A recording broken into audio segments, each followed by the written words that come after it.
క్రీస్తు స్వస్థతలు అలా చేయట్లేదండి.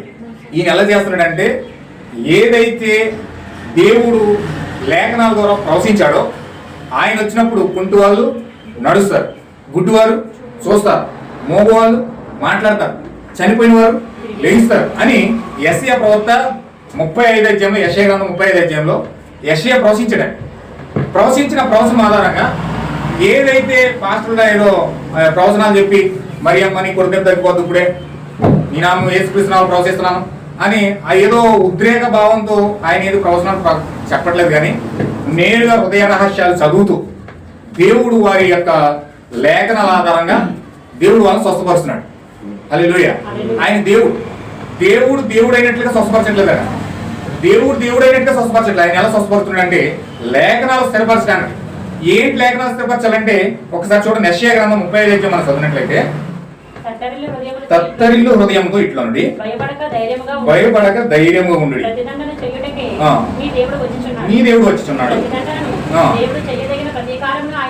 చేయను ఆయన వచ్చి రక్షించును. అదనమాట. ఇప్పుడు ఆయన వచ్చి రక్షించడానికి భూమి మీదకి వచ్చినప్పుడు ఏం చేయాలంటే గుడ్డి వారికి కన్నులు ఇవ్వాలి, చెవిటి వారికి చెవులు ఇవ్వాలి, ఇప్పబడాలి. కుంటివాడు దుప్పు వెళ్ళి గంతులు వేయాలంటే కుంటివాడు కాళ్ళు వచ్చేస్తాయి, గుడ్డివాడి పనులు వచ్చేస్తాయి, చెవిటలు వినపడుతుంది చక్కగా, మోగవాళ్ళందరూ కూడా చక్కగా మాట్లాడతారు, అరణ్యంలో నీళ్ళు ఉబ్బుతాయి, అడవిలో కాళ్ళు. ఇవన్నీ కార్యాలు దేవుడు భూమిపైకి వచ్చినప్పుడు జరగాలి. హల్లెలూయా. ఇప్పుడు ఆయన ఏం చేస్తున్నాడంటే ఈ లేఖనాన్ని కుంటివాడు దుప్పు వెళ్ళి గంతులు వేయను అని లేఖనాన్ని స్థిరపరచడానికే కుంటోలు కాలు ఇచ్చాడు. నేను దేవుణ్ణి, నేను సృష్టికర్తనని చెప్పుకోవడానికి ఆయన కుంటోలు కాలు ఇవ్వలేదు. కుంటోలు కాలు ఎందుకు ఇచ్చాడంటే యెషయా 800 సంవత్సరాల క్రితమే యేసుక్రీస్తు రాకముందే ముందుగానే ప్రవచించాడు. ఆయన భూమిపైకి వచ్చినప్పుడు ఏమైనా సూచనిస్తాడంటే ఆయన ఏ విధంగా మనం కనుగోవాలంటే కుంటి వారికి కాళ్ళు ఇస్తాడు, గుడ్డి వారికి చూపిస్తాడు, మోగు వారికి మాట ఇస్తాడు అని యెషయా ప్రవచించిన ప్రవచనం ఆధారంగా తీసుకుని యేసుక్రీస్తు ఏం చేస్తున్నాడంటే ఒక్కొక్కరిని కూడా కుంటి వారికి కాళ్ళు ఇస్తున్నాడు, గుడ్డి వారికి కళ్ళు ఇస్తున్నాడు, చెవిటి వారికి వినికిడి దయచేస్తా ఉన్నాడు, అలాగే మోగు వారికి మాట ఇస్తా ఉన్నాడు. ఈ కార్యాలు ఎందుకు ఇది చేస్తున్నాడు అంటే లేఖనాలు స్థిరపరుస్తున్నాడు.